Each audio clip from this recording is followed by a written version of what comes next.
প্রধান উপদেষ্টা অধ্যাপক ডক্টর মোহাম্মদ ইউনূসের সাথে আজ বৈঠকে বসবে বিএনপি ও জামায়াতে ইসলামী। সন্ধ্যায় পৃথকভাবে এই বৈঠকগুলো হওয়ার কথা রয়েছে।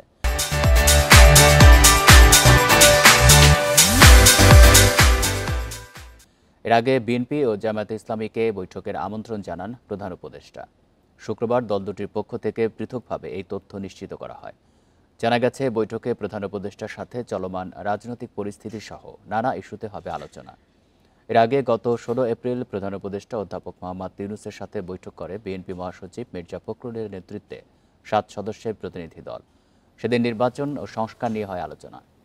আর গত বৃহস্পতিবার দেশের বর্তমান পরিস্থিতিতে সর্বদলীয় বৈঠক ডাকার জন্য প্রধান উপদেষ্টার প্রতি আহ্বান জানিয়েছিলেন জামায়াতে ইসলামীর আমির শফিকুর রহমান।